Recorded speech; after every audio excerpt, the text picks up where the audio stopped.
Hello, welcome to this little help video for the Mindfield eSense skin response sensor, and I will address in this video all known issues that could appear when you try to operate this sensor. First of all, of course, you need a smartphone or a tablet to use the eSense skin response. No other mobile PC is compatible, so you need a mobile, no Windows, no Mac, you need a mobile device for Android and for iOS. Both is possible. We recommend iOS a little bit more over Android because it gives a very nice long-term support of the latest iOS versions.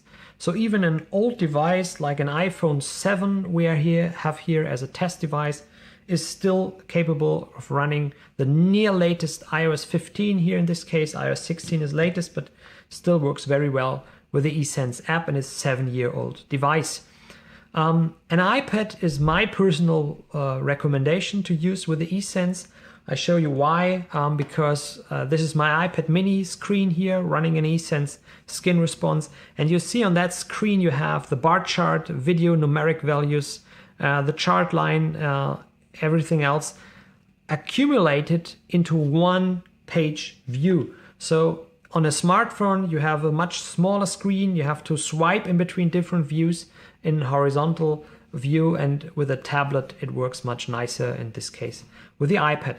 The iPad mini is a good recommendation, especially also in terms of price, and it still has a 3.5mm input on older versions. So let's talk about that, how to connect the eSense skin response now to your smartphone and tablet. It has a 3.5mm jack, and this is an audio jack, and many devices, even older ones, do not have an input anymore for that. So even this old iPhone 7 from 7 years old does not have any input for that. So how to connect it?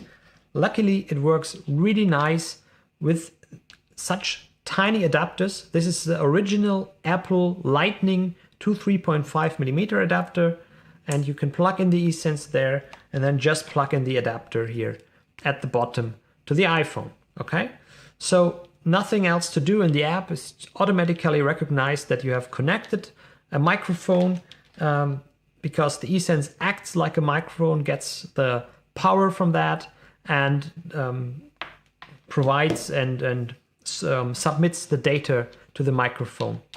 Is then decoded by our app.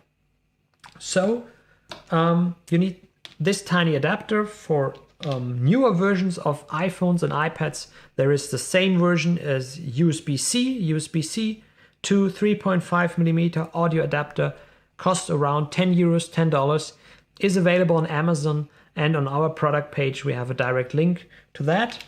And now let's have a look at Android. Even for Android, it's nearly the same situation. Here we have a test device. It's a Google Pixel 2 XL, also around 6-7 years old. It also does not have a 3.5mm input anymore, so it has USB-C, and so you need a USB-C adapter.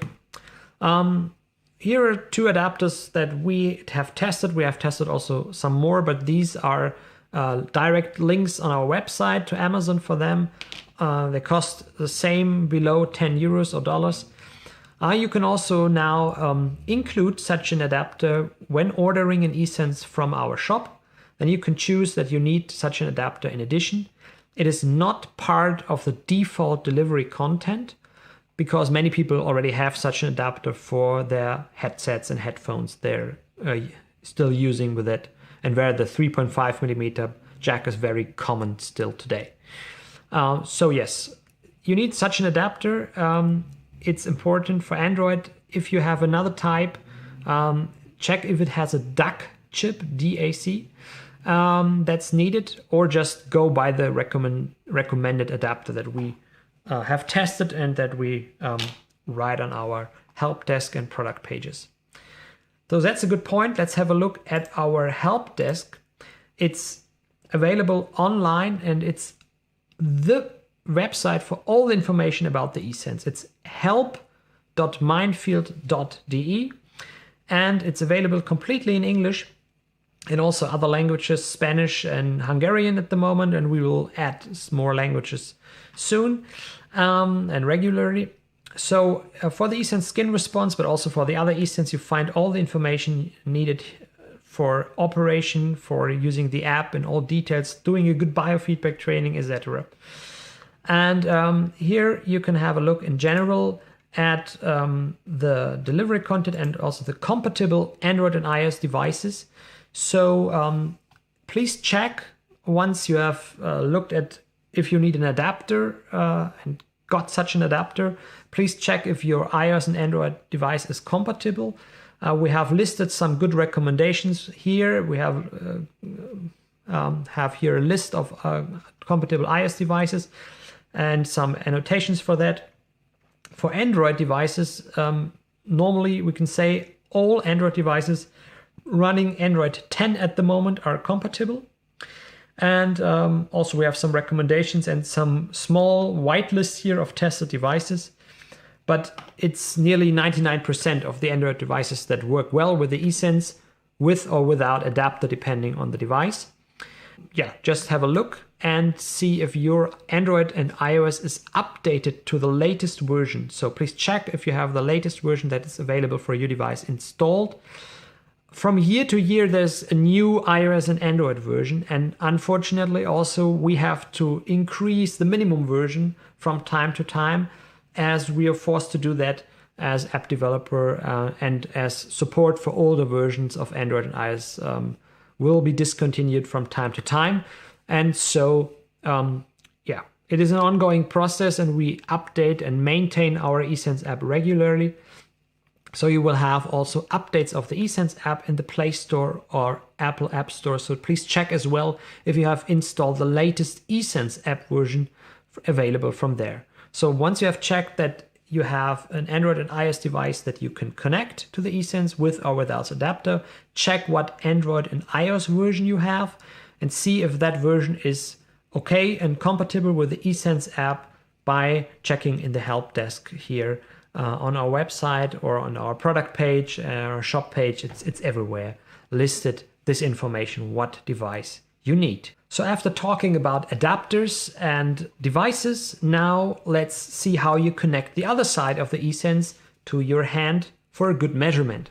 We have a different type of electrodes, and for that I go back to the help desk and look at electrode types here, where you can see that we have these Velcro electrodes, which are our basic standard electrodes that work for most people, but not for everybody. It's included in standard delivery with the eSense skin response. And there is an additional eSense skin response set with some more electrodes. And this comes with finger clips, and it comes with these disposable gel electrodes. And these disposable gel electrodes are our top recommendation, especially for professional use. Every professional user is going for this gel electrodes as it provides the best measurements, and with this additional gel you have a very defined amount, and even for very dry skin you get good results. Because how can you say electrodes can be used or not? You look at the values that you measure, and if they're really tiny, and tiny means around 1 microsiemens, 1, 2, or below 1 microsiemens, you even get a notice from the app saying contact loss, please improve your contact. Then this is a clear sign that you will need this disposable gel electrodes to use with the eSense. So if you have too tiny values, check the electrodes, check the electrode connection, of course, to your skin, and check the possible positions. This is another article here, possible electrode positions. You have some images how to place the Velcro electrodes. That's pretty clear, I think. For the gel electrodes, you have 3 different positions at your hand that are equally. Can be used just what you prefer, try them. And the finger clips just clip the finger tips like this. And it's pretty easy to do. So check the different types of electrodes and electrode positions when you connect the eSense, and then you're good to go. Okay, what else could happen when you start and install the eSense app for the first time? There are a few permission requests that you have to accept to make the app working. When you deny such a request, for example, to have access to the microphone, then the app cannot operate. And when you start a measurement or training, you will just get nothing at all, no input, and the app is like frozen. So please check if you have allowed all and granted all permissions the app needs. You can check that also afterwards. If you accidentally declined one permission, then go to settings of Android and iOS. It's under data privacy or under app permissions of the eSense app, and other apps as well. Works the same way. You can see all the permissions this app needs and if they are all active and allowed, and also even in the background and when running low on battery. So please allow all the permissions the app needs to work properly, otherwise it cannot operate well. And finally, what else could happen now? In the end, if you see when starting a measurement a highly fluctuating strange values going up and down like thousands of in numbers of thousands, and it's really a chaos, then this is a clear sign that the eSense sensor is not properly detected. Under iOS, this normally does not happen because we know and tested all the generations of iPhones and iPads that are perfectly compatible with the adapter maybe needed with our eSense. So this normally can only happen on Android. And under Android, there may be some devices, as there are hundreds and thousands of different Android devices that have a very strange microphone input that is not compatible with the eSense, not delivering enough power to the eSense, or just not working well. And then this normally results in such a strange fluctuating signal.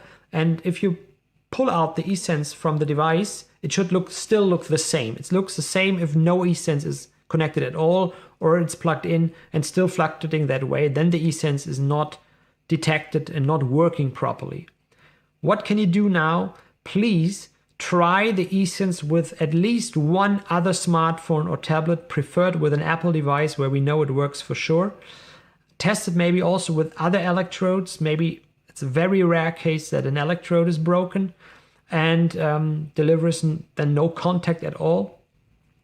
Or check it with another person. Yeah, so test another device is the most important thing to find out if this is just the device or it's maybe a defect with the eSense. So test at least one other device, maybe two if you have, from friends and family, and test other electrodes and another person. Okay, so this is it. That's what to say for the eSense. Have a look at our help desk. It's really a lot of articles here, a lot of help for understanding eSense in general, the app, biofeedback in general, the procedures, etc. You even have, again, an FAQ and troubleshooting here, where we have also these questions. What can you do when you have very small values or when it's fluctuating, etc. Everything what I explained just a minute ago. Okay, so this is it for the eSense skin response. Most of what I said when connecting the eSense also applies to eSense temperature and eSense respiration, that also uses the skin response as a sensor. And yeah, I hope you enjoy the eSense, have good measurements, good trainings, good results, and have a look at all the other videos in our YouTube channel about the eSense as well. Thank you. Bye-bye.